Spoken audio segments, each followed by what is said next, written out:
for this part. You can all stay on screen, but it would be great if you could mute yourselves for now, just for the first part, if you could put yourselves on mute. So we don't hear any of the background noise and so that we keep focused on that part. So I'm going to say a few words first and then introduce Mehrangiz, but my name is Melanie Buttle and I'm the principal of Peter Gzowski College here at Trent University. I'm going to start with a land acknowledgement and then explain our whole series. We respectfully acknowledge that we are on the treaty and traditional territory of the Mississauga Anishinaabe. We offer our gratitude to the First Peoples for their care for and teachings about our earth and our relations, and may we honor those teachings. And as I say every week, I like to hope that we take those words to heart and think actively about reconciliation and the work we're doing and how we can contribute to that idea of truth and reconciliation moving forward. So that's sort of my little outreach piece, and we do try really hard in Enwayaang and in Gzowski College to make that partnership real and to really honor that. So that's our commitment here. So the series we have been running, this is year 2 of our online version of not quite weekly, but almost weekly. The speaker series is called Enwayaang, named after the building that Gzowski College is housed in, which is called Enwayaang, which means in Anishinaabe, the way we speak together. And we love that idea of speaking together. And so we take that quite literally with these talks, and we speak with our guests. We welcome our guests to really speak to their passions, whatever topic they want, which is kind of what I love when people say, what should I talk about? And I say, whatever you would like to. And then we open the floor for a good question and answer Q&A, whatever you'd like to ask our speaker. So thank you, Mehrangiz, for joining us. Mehran is a first-generation Afghan on Turtle Island, North America, with lived experience as a refugee in Iran. She moved to Enwayaang with her mom and 2 sisters and knows firsthand what the integration process into a new world and culture looks and feels like. She has lived on the Canadian side of Turtle Island for over 26 years as a guest. Mehrangiz is a Trent University alumna who majored in Indigenous Studies and Psychology, has engaged in community work via mental health advocacy, immigrant and immigrant youth justice and advocacy, Indigenous solidarity, social and environmental justice, truth and reconciliation, and various cross-cultural and intergenerational projects and initiatives. She founded the Enwayaang Youth Solidarity Initiative, which aimed to build community, understanding, and solidarity between Indigenous and newcomer immigrant youth and communities. She will forever continue to do this important work and believes that we all thrive as peoples, nations, and a human family when our treaty obligations are being fulfilled and the Indigenous peoples become the rightful leaders of our communities. And she truly believes that when this is when we will eradicate all other forms of oppression as experienced by equity-seeking communities, which I just love those words. And I would just add that I have known you for quite a long time and had the pleasure of knowing you when you were an undergrad student here at Trent and saw you regularly in the building. And we miss you, but we're so glad to have you back. And I will turn the floor over to you to go from there for a little while. Thank you. Welcome. Good stuff. Thank you so much. Yeah, it's so great to be sharing space with you and everyone here. Enwayaang has a very, very special place in my heart and in our families' lives as newcomers. And I have, reshifted who I was in Enwayaang, and a lot of that was at Trent University. So really grateful for my journey and my time with you all. And yeah, it's an honor to be invited here today to connect with you. So I'm going to introduce you in my language, which is Dari. Salam alaikum, Mehrangiz as Herat, Afghanistan. Hale ba Kitchener Waterloo Zindagi mein kunam. So it's so good to see your beautiful faces, some that I knew ever since we first arrived in Canada. Like for instance, Antoinette is here. I feel so blessed to just be in this space with you all. I'm speaking to you from a place of my growth and my journey.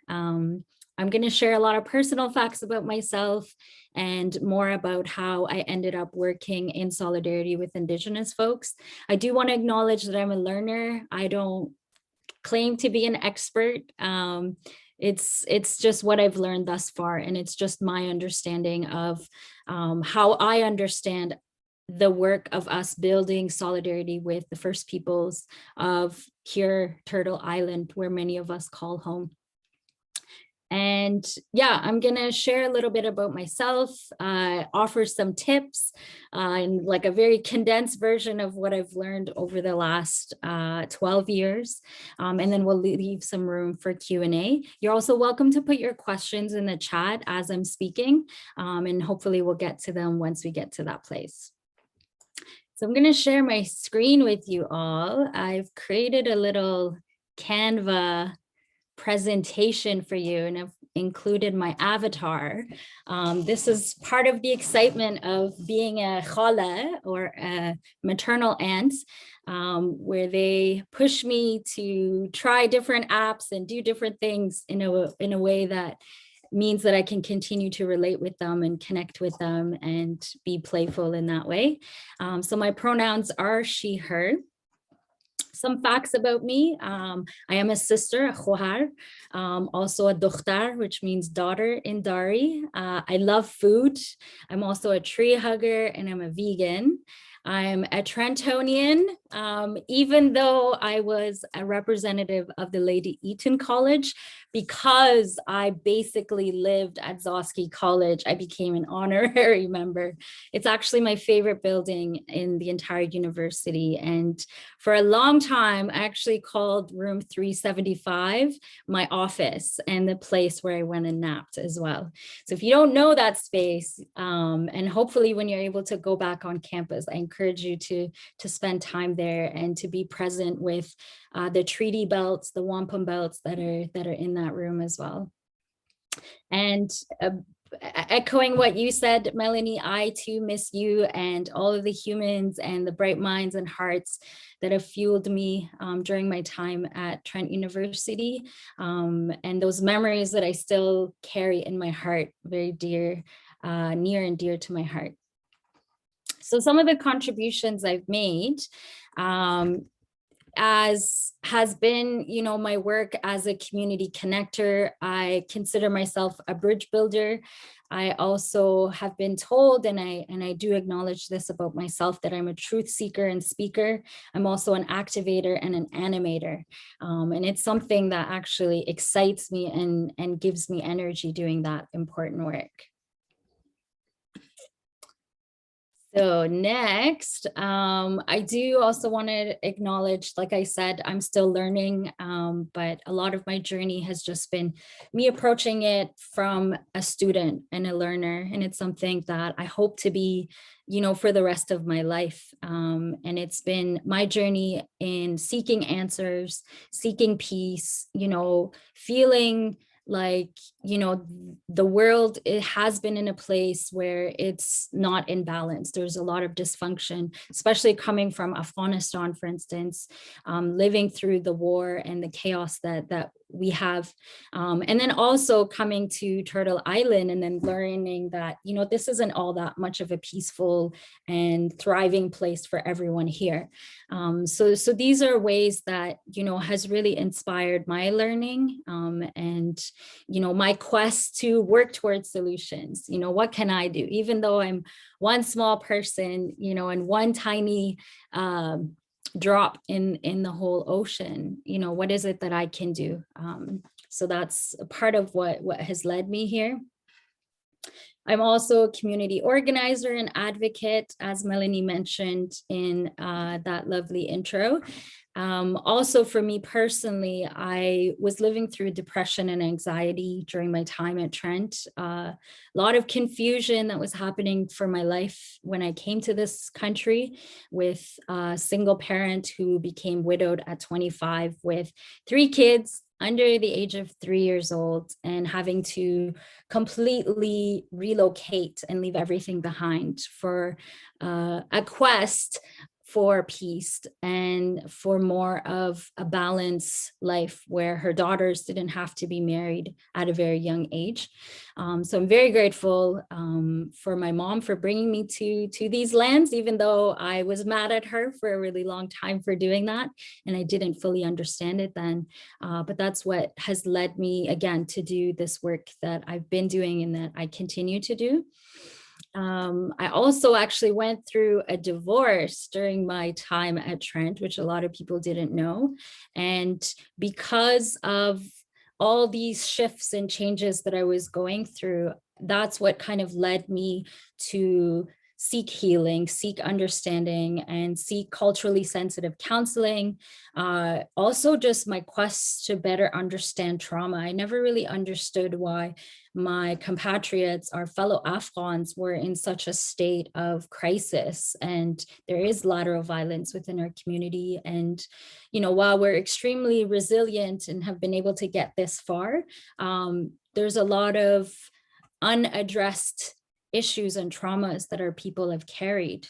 And later learning that, you know, there's a lot of traumas that are faced and experienced by the First Peoples of these lands, and understanding its impacts and understanding where it comes from and the systems and the challenges that and situations that create these dysfunctions and disruptions, including colonization. It really helped me to gain a wider perspective and to have more of a holistic understanding. So my quest for answers and my quest for truth is also at the heart of my community organizing, because I felt, you know, no one's going to do it for me. This wasn't in place for me. And what I can do maybe is just create little pockets of opportunity for other young people coming into these spaces to have more of an access to better understand this big picture phenomena that's happening. So I'm so grateful for the Indigenous peoples and the teachers I've had, the elders, because if it wasn't for them, I also wouldn't be alive. Because this has truly transformed my life and also helped me appreciate the life that I do have, which I didn't value for a time as well. So also in my role at as an advocate, I did spend a lot of time as a helper. So this is an Indigenous title that's given to you as you work with knowledge keepers. And a lot of it was started for me as I was volunteering at the Indigenous Elders and Traditional Peoples Gathering, the Women's Symposium, and many other gatherings that Trent has. And I encourage all of you to attend as many of these important gatherings, because it is in these spaces that I've learned the most, and to connect with community and to learn from the people themselves. Yes, learning about Indigenous studies through the program is valuable, reading about it, but it really, you connect with it on a different level when it is through relationships and experiential learning. So currently, I'm also continue to be a helper to Elders Francis Whiskey Chan and Elder Patrick Etherington, who are from the James Bay First Nations communities since 2015. And I believe the elders did come to Trent. Actually, they did, because that's actually where I met them several years ago as they were doing their walk, speaking for the residential school survivors and raising awareness amongst the community. And I like to say that, you know, the way I see myself and the tools that I have on my tool belt right now, these were all gifted to me from others and my teachers and my helpers. And to me, I think that right now who I am is a return on investment of the people that they put into me, you know. So I see it as an opportunity. It's also a responsibility that I see myself, because I was very privileged to even be going to Trent University to then access the knowledge holders, the elders, where, you know, First Peoples themselves don't have this kind of access. So yeah, I just want to put that in there as well. So next, I'm going to go through my 11 tips, and I'm going to try to do this in less than 15 minutes. I hope that you can see my screen okay. I haven't really checked in with you about that, but hopefully it is clear. So I tried to not put a lot of words, but This is just guiding the process here for me as well.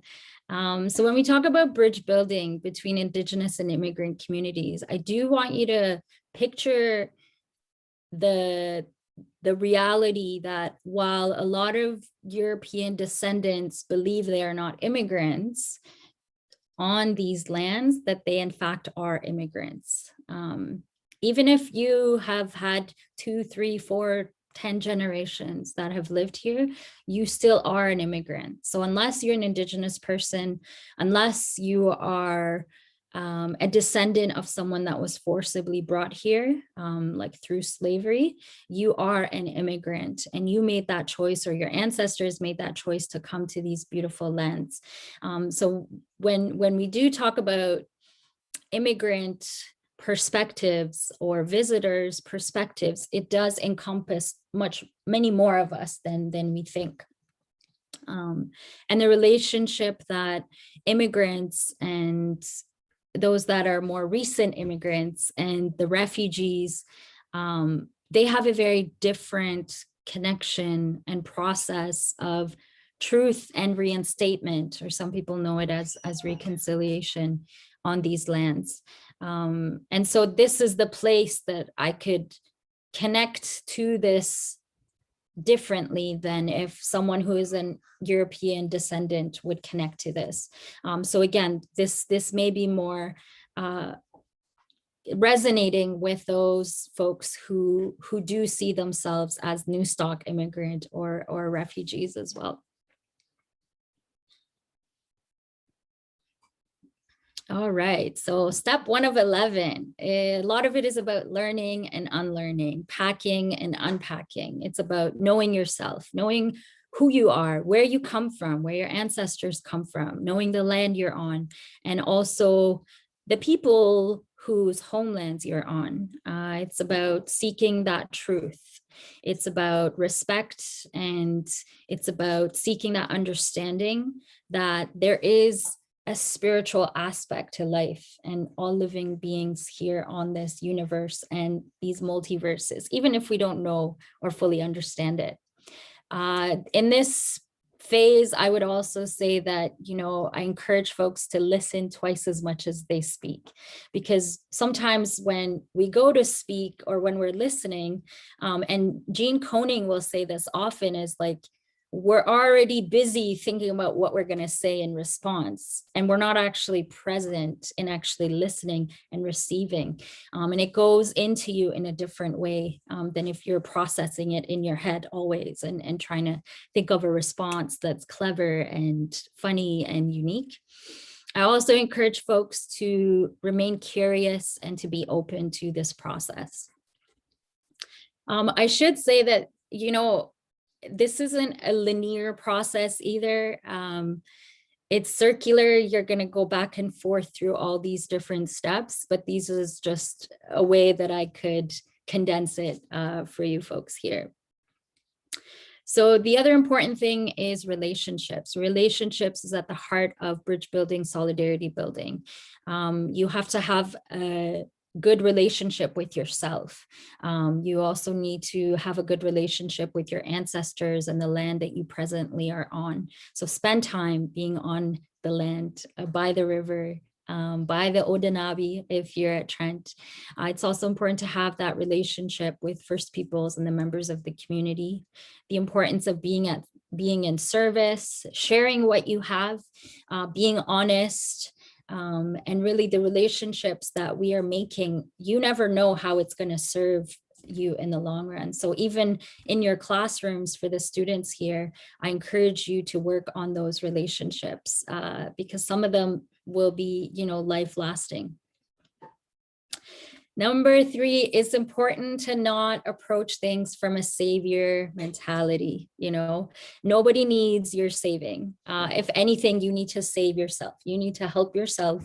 And where you want to be of support to people, it's important for you to offer your skills. Say, these are the things I can do. Can I be of service, or can I be of support to your cause? And don't assume that people want your help or that you have the right answers or the process in which this needs to happen. It's always helpful when you are asked when you wait to be asked or when you're invited to engage in this work. And also make sure that you're not working from a place of ego and that you're not working to serve your own interests. So that's important. And then the favorite quote I do want to share, and maybe you know this, Elder Leela Watson, from an Indigenous elder from Australia. She says, if you have come to help me, you're wasting your time. But if you have come because your liberation is bound up with mine, then let us work together. So the next thing, this is also really hard because sometimes we jump and want to support others and help others, but really what we need to do is do our own personal work. Elder Patrick, you know, I remember taking on the land course, and he would say, you know, be your own counselor, be your own healer, be your own teacher. The importance of, you know, don't wait for someone to come and assist you or save you through this process. The person you're waiting for is you. So you need to tune into that. And you need to accept that this is part of the work, is addressing those hurts or traumas that maybe have happened to you and your family and your community. This motto has guided my work through and through, especially with the Nogo-Jawanoong Youth Solidarity Initiative. It is words that I borrowed from the late Elder Lee Miracle, who has just crossed over to the spirit world earlier this week. In a decolonizing training, she said, this process is about making connections while honoring differences. So it's not about using the differences to divide us, but it's acknowledging that there are inherent rights that Indigenous peoples have on this land because this is their home. And there are treaty obligations that we need to abide by. But it's also important to not just focus on our differences, but also make the connections. Where do we have those commonalities? And the importance of centering these. And that's where the difference between equity and equality stands. Next, put yourself out there. So sometimes you have to break the molds and the defaults that you carry. Sometimes you have to go against what, you know, my culture said that I need to do as an Afghan Muslim woman. And it was really difficult to do that. And to speak up and to stand up for truth and what you really believe in and the values you hold. So it does take a lot of courage, and I hope that people are keeping that in mind as they engage in this work. So the other thing that's really important is about process. We need to prioritize and elevate process. It's not always the product that we're trying to accomplish when we're looking at bridge building and solidarity work with Indigenous folks. We need to focus on process. Sometimes that's even more important than the end results, because through the process is sometimes where you can have the most breakthroughs, where you can have the most profound opportunities for everyone involved. It looks like I didn't finish my sentence there, but we miss the mark when we're too focused in the tunnel vision to get to the end result, that we sometimes step over people, or we disrespect or not adhere to protocols that we need to think about when we're working with elders and other folks. Another thing, don't give up. It's been, colonization has been in process for a really long time, and it's not going to be solved in one generation or, you know, 1 month. It's an ongoing process, and, you know, it's important to not give up on this journey. Just stay with it. And then related to that is stay for the long haul. Sometimes we don't see that these increments are leading to that big wave that's going to take over, which is what Manulani Alulai always says. So it's important that, you know, even if you don't see the results, the fruits of your labor, the future generations will be able to work with what you've done, and it's going to assist them further. All right, praying. This has been really important. And I know some people may not think that praying is an important part, but even if it's putting it out into the universe, and trusting that it will come is an important part of this this journey, because if you're visualizing it and if you're calling to a higher power, whether that's your spirit helpers, your ancestors, the ancestors of Turtle Island, when you're carrying these good intentions and are guided by the teachings that you carry, it can have a huge impact on you and those that you're hoping to serve. And never underestimate the invisible power that exists out there as well. And then the last point is the importance of honoring your boundaries. So this is important because burnout is high, as some of you may experience. I know a lot of you are community organizers and change agents in your own rights, and it can be draining. I know personally, I've gone through burnout several times because I'm the first to want to give to others and those that are most in need. And I keep putting my self-care at the bottom of the priority list. But then I end up taking myself out for extra couple of weeks where I can't do any work for my community or my family because, you know, I've what is it, burned the candle at both ends. So it's important to make sure that you have something in your cup, you know, as you're pouring it out, and make sure that you're finding ways to replenish yourself and your energy. And that also comes with working with and being close to people that will uplift you and elevate you, and respect you and treat you with honor and kindness and love, as you do this really important work. And then of course, repeat.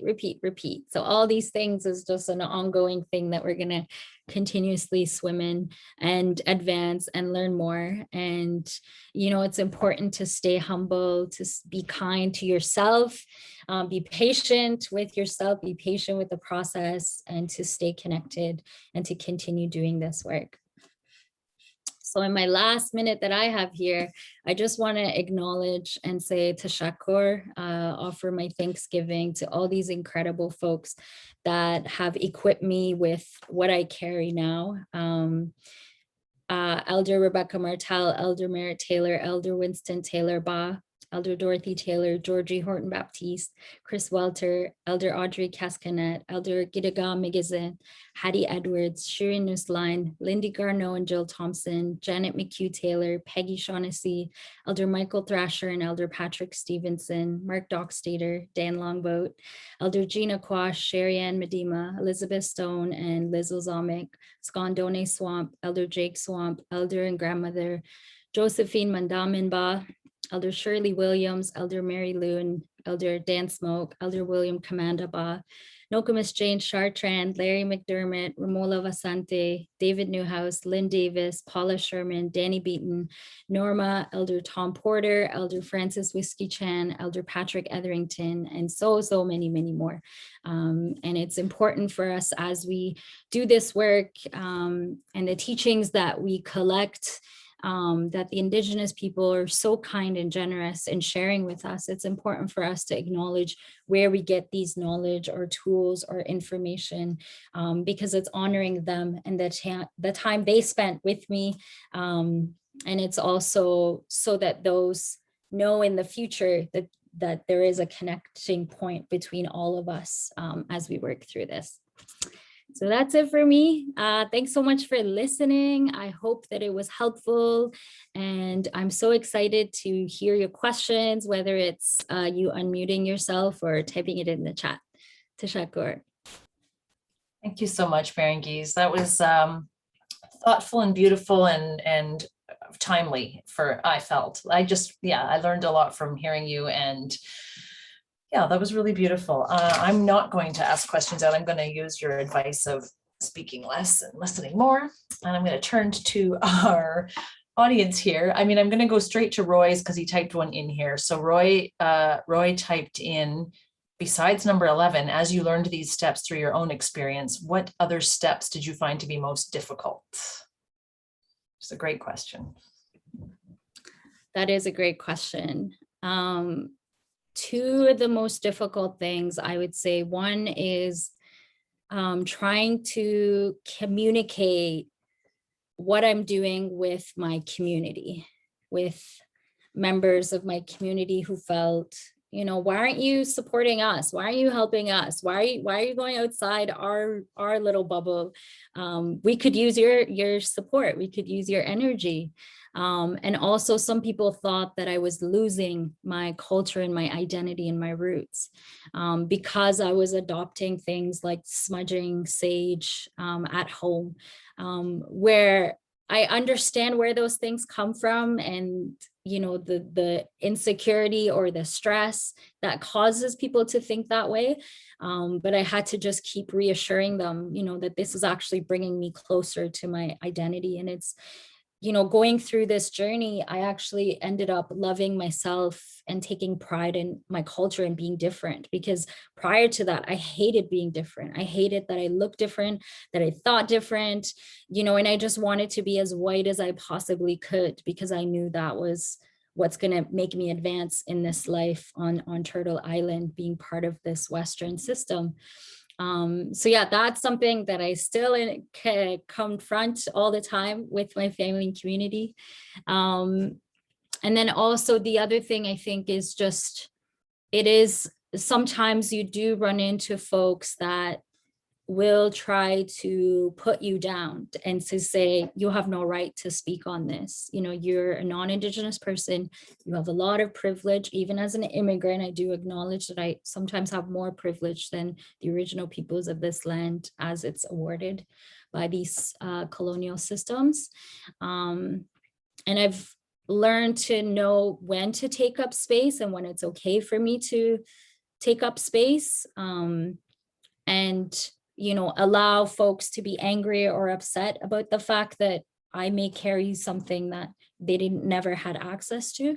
And it's something that I'm constantly learning and adding as well.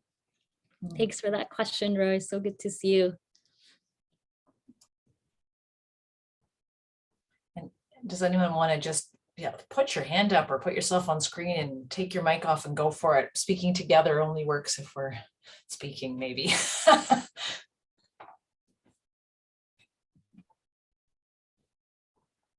Yeah, Mary.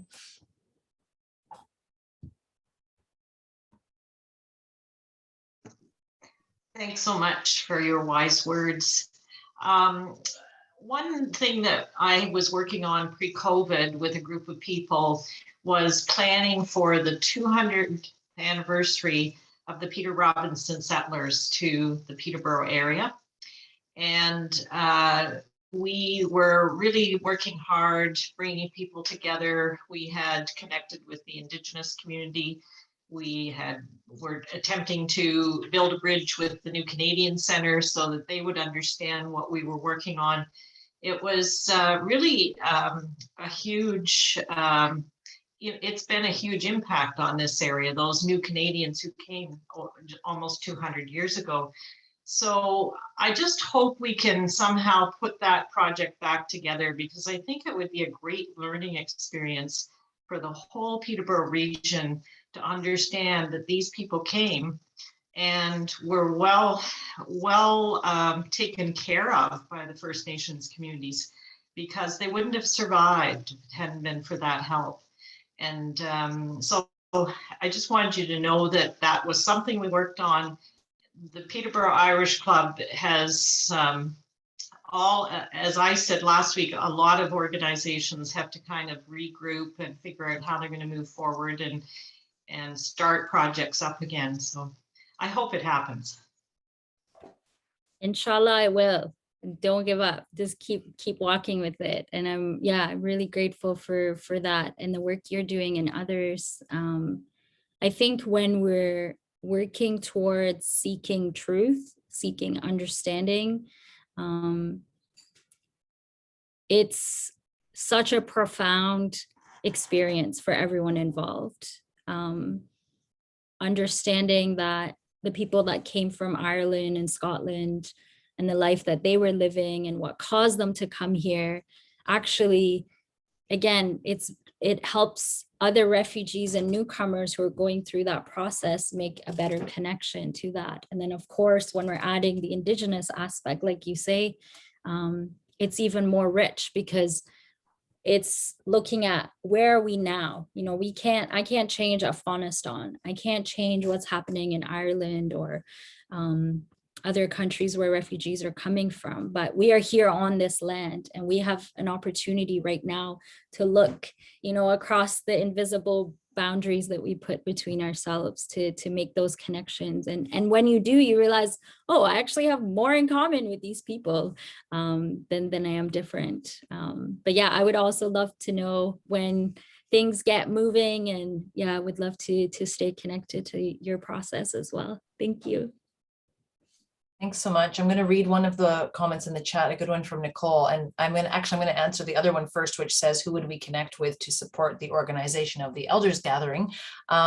You can email me directly if you want to around the Elders Gathering, and I'll make sure it gets to the right people. They're just getting the organizational team together, but you could also, I'll put this in the chat in a minute, fphl@trentu.ca. So I'll put that in for you, Zainab, but for anybody that's interested in the Elders Gathering. And then the other question from Nicole, while you were studying at Trent and studying about Indigenous peoples, did you ever feel like you were intruding on the learning? And she's asking because Nicole says, I have 2 Indigenous courses and sometimes feel like I intruding on the knowledge or feeling like I don't deserve to learn the language or the history.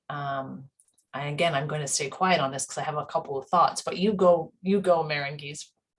Yeah, so I think I'm understanding the question is like, it sounds like the person, Nicole, that's asking the question feels like they're taking up like someone else's place, or it's about privilege that they have because they're in that space and learning it, and asking me how I dealt with that in my class. Is that correct, Nicole? Yeah, okay. So this is part of doing your own work. You have to confront those thoughts that come up for you, and acknowledge it and own it. And also it's about, you know, how are you going to be so careful with this opportunity that you've had? How are you going to treat this and treat it with the most respect and honor that you can? You know, if the elders, if the teachers didn't want you to know, they wouldn't be teaching these courses.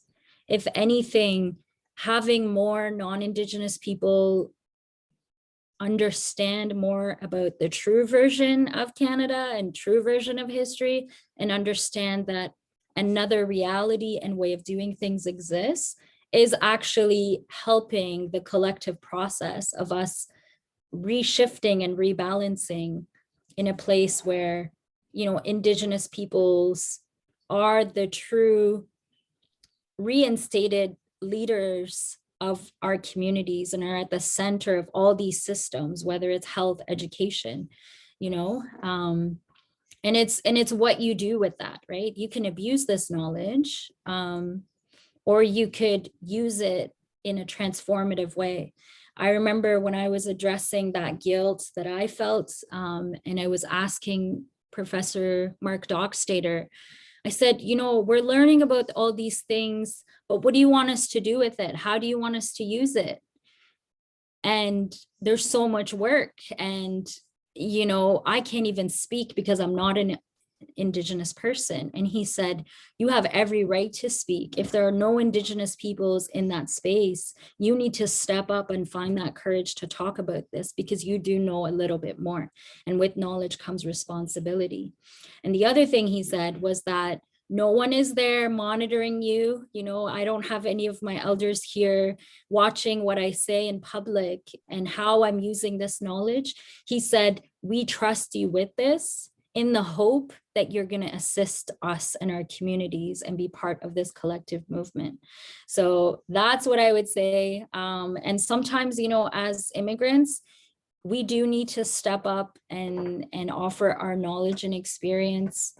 And sometimes defend the truth or invite people to seek the truth, because the flip side is I've heard a lot of my Indigenous friends in the classes say we're exhausted from always having to explain all these things and teaching our teachers and our classmates, and it's too much to put on those Indigenous folks in the room to say you're going to do the labor for me and you're going to take the time to teach me these things, you know. And I think when you're taking, make sure that you're also finding ways to give, you know, so that it's creating that circle and reciprocity as well. Thanks for the question. I think that leads pretty nicely into Lori's actually, which is, okay, Lori, this is a long one. So the question in the chat is that as beautiful as it is that Trent is able to offer and connect non-Indigenous people with Indigenous knowledge, there is some concern that Indigenous people are not prioritized in the receiving of knowledge. And I think that links actually, Lori, to what Mehrangiz just said about being the teachers as opposed to being the learners, and that both roles are important for Indigenous students and Indigenous people, that sometimes you are learning as well, and that needs to be prioritized in classrooms, and that knowledge, it is important that Indigenous people are not only teachers, but are prioritized as learners. This knowledge is more than sacred, but a part of our intergenerational oppression. Can you tell us about navigating this shared space and ensuring and advocating that Indigenous people are given an equal chance to participate as learners? And you go on to say that many have had generations of family that have been forced to not teach their own children knowledge. And I'm thinking about language there too, Lori. I know what you're getting at there around the teaching and the learning. And I think it relates to Mehrangiz's point about the difficulty of being, the exhaustion that some of always teaching or leading, and where that transpires. I don't know if I've summed that up well enough, and it was a long question. So Lori, jump in if you want to, and I'll turn it to Mehrangiz. Yeah, no, I think right as she was answering, I'm like, oh, this is perfectly going to lead into my question. Yeah. I think just more to kind of clarify a bit, absolutely. I think that her answer out speaking about that exhaustion that elders and knowledge keepers have about constantly needing to explain things. So I think around the use, what is one of the benefits other than that individual benefit? What's the sort of ripple effect benefit of non-Indigenous people learning? And that's it. Absolutely. That, you know, as Indigenous people, we're not the token advocates for these things, that we are all treaty people, that we're all a part of this conversation. I think what my question more, like it was that, but then the other piece is just maybe around, I don't want to sort of give an answer, but you know, what steps or acknowledgements do you take in recognizing that that knowledge is sometimes deprived from people who that is their knowledge? I'm not explaining it well, but essentially there are, in my opinion, I'm just going to say, not really a prioritizing approach to Indigenous people being the students. And I'm wondering with the non-Indigenous learners, what you've been taught or what tools you feel like you might need to be able to learn when to step back or when to ask or when to canvas, because of course that knowledge is important for what we were saying about that ripple effect. Just trying to understand your understanding of making sure that it's a shared space for especially Indigenous learners. Yeah, thank you so much, Lori, and for the thoughtfulness and for going deep into those things, because if we're not looking at who's missing from the decision making or the process, then we're just creating other unintended issues and problems and inequities, right? And I totally get what you're saying, like being at Trent University, being able to go to university, to have that privilege to access this space and the knowledge, it's something that I still confront with every day, you know, and I do get it from some Indigenous folks that will say this knowledge was not meant for us to just hold and not share with anyone. We don't own this. We pass this on because it's been given to us. And these are teachings that all peoples had when creation had started, and when the creator, created the four races, the four nations. We were all given the same instructions, and some of us forgotten those things, and it's because of displacement, removal from the lands, our cultures, our languages.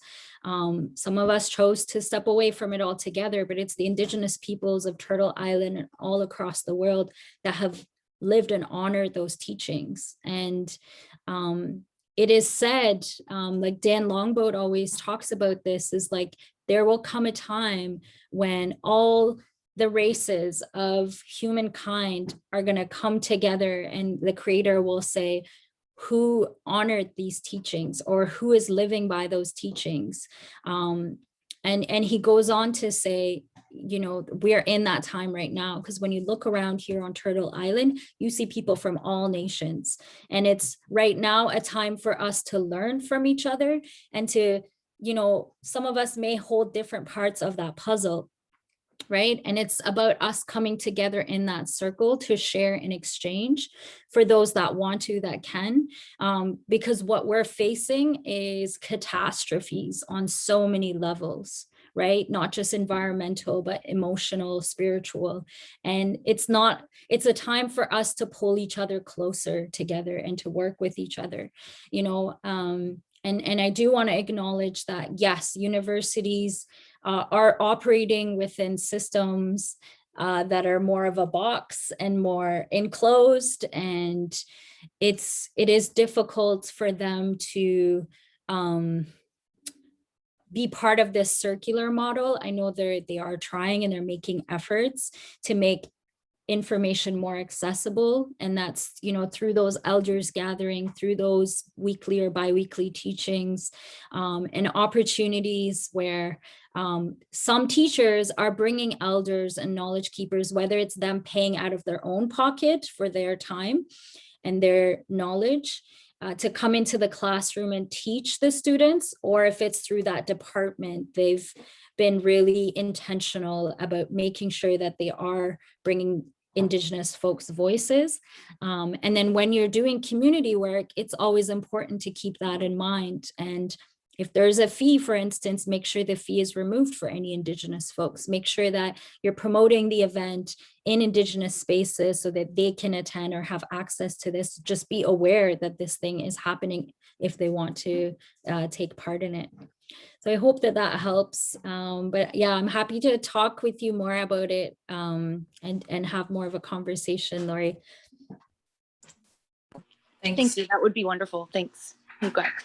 Thanks to both of you. And I think you sort of spoke to this, Mehrangiz, but and it probably is something we struggle with in general in post-secondary education. You referred to it at the end of your question there, Lori, that there are Indigenous learners who don't have the knowledge, and sometimes that's also hard when a settler Canadian says, "Hey, tell me more about all the Indigenous things that you know." And there are students who have said to me, "I don't have that knowledge, and it makes me feel really bad if somebody asks me that and assumes that I've got every piece of this knowledge, because I don't, because my family was affected by the 60s scoop, for example, or because I didn't get the knowledge passed on. So I'm actually, and I'm thinking about your point there at the end, Lori, there are Indigenous learners at Trent who are also learning, and they are here to learn something more about their own culture or their own history sometimes, and to keep that in mind, that not everybody is an expert in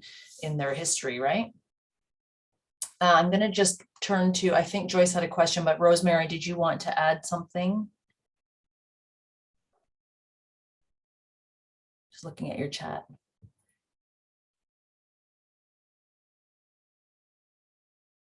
Oh yeah, you're referring to spiritual value. Yes, since the Enlightenment in the West, spiritual values have been eliminated from public discourse, and this has been impoverishing, but immigrants and Indigenous people are gifting our society with these values now. Yeah, and it refers back to your point, Mehrangiz, about some trust and some hope and some prayer for some people being part of your 11 steps, which was something you're putting back in that I think a few of us noticed. And Jonathan, I am embracing and learning all about Indigenous culture at Trent. Yes, in Indigenous programs and through cultural programming at Trent, not only in the classroom, right? I think that's something we are still doing fairly well at Trent, is in the classroom and outside the classroom as well. But it's yeah, it's a good question, Laurie. I got to think about that one. Joyce, did you want to jump in? Yeah, we have been involved with refugees over the last few years, and we've just received another 6 people, and it's very difficult to speak with each other for quite a while, and the remarks we're hearing are, Canada's a good country, good people, back home bad, here good, and it's really, you don't want to too soon disillusion people. And it's also, COVID particularly puts a damper on finding ways to meet, but just it takes so long to get a basic understanding of language that I would say that it's taken like 10 years to really be able to have like a deep conversation. And so I was wondering if you have any tips or any ideas at all of how to build understanding and integration. Great question, Joyce. And I think it's similar to what Bisham Ramutar is saying in the chat as well, is how do we bridge and connect immigrant folks with the Indigenous communities and the truth of how Canada has formed. I know for me, this kind of shattered my world too, once I started learning the truth about Canada. And it was 14 years after I had arrived, and only because I was at Trent University. And it really messes with you, because you do think you're entering into this peaceful paradise where there's opportunities for everyone. And I think for me, like, I definitely had the advantage of a lot of in-person interactions, sharing meals. It was a lot easier pre-COVID, but I know that those things are still happening. And if you're seeking it, and if you're intentional, and you're always thinking and wanting to move towards it, then you will find it, because there's a lot of pockets where these conversations, these deep conversations are happening. I know they're far between one another, but they are happening.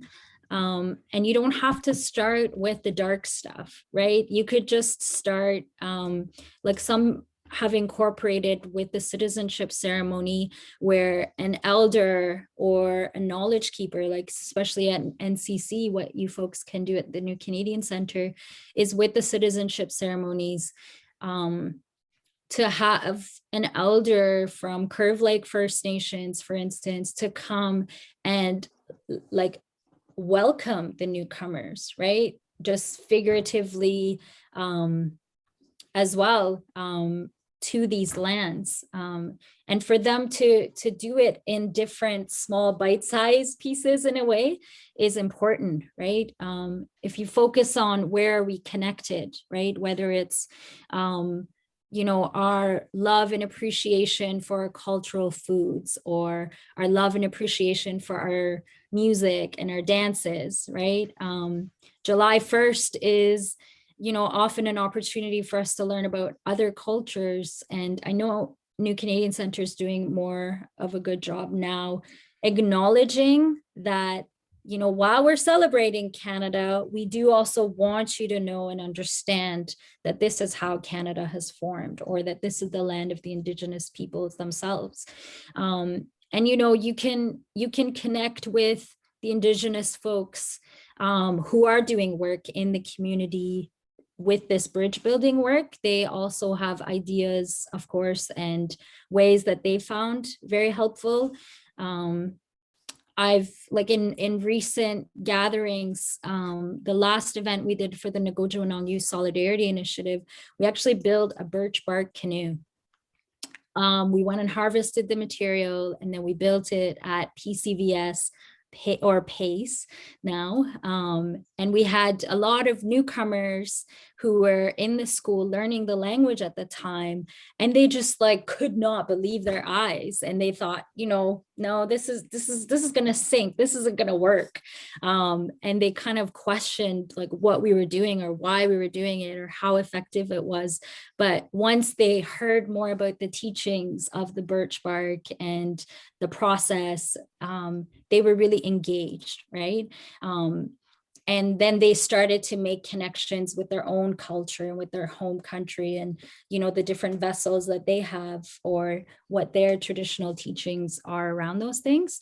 So as much as possible, making sure it's hands-on learning, you know, experiential learning, and encouraging people to make the connections with their own story, with their own lived experience. I know sometimes with knowledge, we say be removed, but with this, you got to go all in, you know, and engage the mind, body, spirit, emotions. And actually, if I may, I am engaged in work with the elders, as I said, through an initiative called Ninanu Oshkapiosak, which is a Cree language word, and it's Oshkapiosak means helper. And it's about all of us being helpers to creation. The sun is a helper, the moon is a helper, the water is a helper because it helps sustain life. And all of us are helpers as well. So actually tonight at 6:30, we have a panel discussion where it's been centered and led by these Cree elders.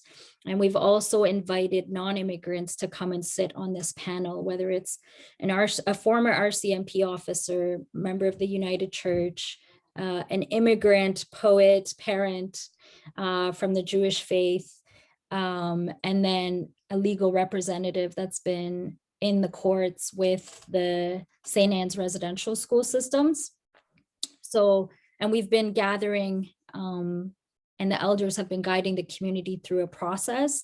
As you know, it's become aware of the confirmation of those graves that have been located across Turtle Island with the children's bodies who were forcibly placed at the schools.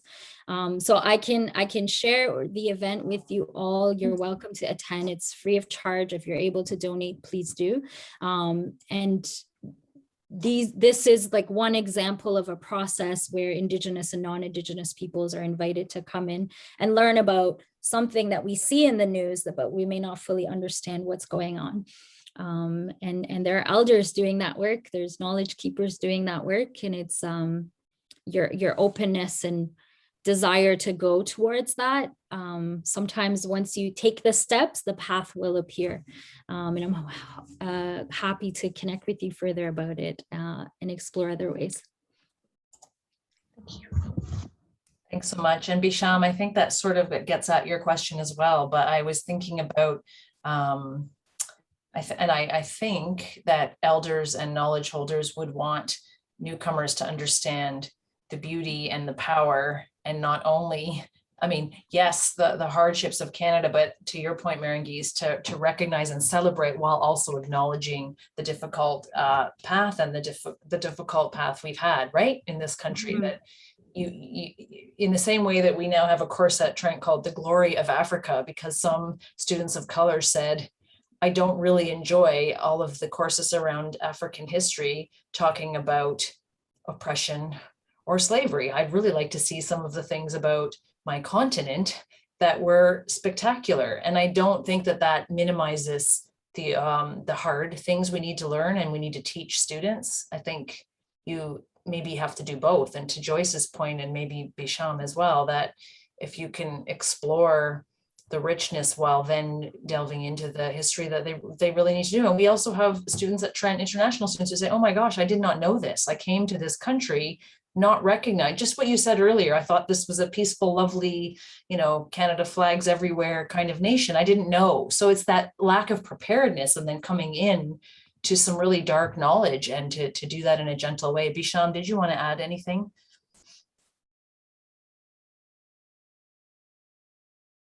I think he's good. He's off mic, but yeah, I think it's the same. Oh. Go ahead. Oh, thank you so much. I just really wanted to say thank you so much for sharing your knowledge, and I really appreciated one of your steps talking about the fact that this is a process and not to be so consumed with the product. And I think I'm trying to remind myself of, as we engage in this work, that, as you mentioned, it doesn't happen overnight or in a generation. It's really about sustaining those relationships. And so thank you so much for sharing your knowledge with us today. You're most welcome. Thanks so much for being here and for exploring and learning and unlearning and doing the work. And it's as much as we can, as much as we push that envelope, the better off we will be while we're in service. Because in my opinion, that's how we become rich, how we become abundant. And also the better off your children and your grandchildren are going to be, because those teachings, those Indigenous ways of life that are in harmony with the natural world don't just benefit the Indigenous peoples themselves. They speak for all of our future generations. Their quest for wanting to protect the water and the land, that doesn't just benefit them, it benefits all of us. And it's a new way of looking at things, and it's known ways by the ancient cultures. Well, I felt like somebody was. I don't know if I can do. It's all good. Okay. Yeah, I think they're good. Yeah, so it's something that's going to serve all of us in the long run, and especially as things are collapsing and we're seeing that all around us. It's more of an opportunity for us to incorporate these known ways of doing and to blend it with these tools, right? Dan Longboat talks about it in terms of ecological restoration, taking the knowledge that was known, combining it with the new technologies, now having advanced the level that we have, where those two will produce ecological restoration exponential, right? But it's the people that will come and be the bridge builders and to work and communicate, and have that perspective of the Western knowledge, but also understanding the Indigenous knowledge. And some of us, we have our own cultures and teachings as well. So that's a third layer as well. And so the more we can learn from each other and be more equipped, then the better off we will be to address these challenges that are faced by us and those that are coming. Mehrangiz, thank you so much. You have just a beautiful way of sort of centering all of us. And I really appreciate your reminders, and your steps were amazing. So I think we all benefited from your wisdom tonight and from your willingness to share. So on behalf of everyone here with us, I really want to thank you so much for joining us. It was really wonderful to have you here and to see you again. And thanks to everybody here for joining and participating so thoughtfully. Great questions, really great discussion. Totally what we do here, Enwayaang. We got it. We nailed that one. So thank you. That was our last one for the fall, but we have a couple of great ones coming this winter. So I will send reminders out. If you have registered for one before, you'll probably get a notice about the upcoming ones. And for students, we have an award celebration next Thursday at this time. So Mehrangiz, thank you. Thanks to all of you for coming. And that concludes our event. Yeah, you're most welcome. Thanks so much for inviting me and letting me speak about whatever I want. It's very rare that you get invited as a speaker to go with whatever your heart and passions tells you. So thanks so much. And thanks for being part of my learning and success at Trent. And yeah, thanks everyone for being here. I'll hang on for another few minutes if anyone has any comments or questions, if that's okay with you, Melody. Yeah, that's great.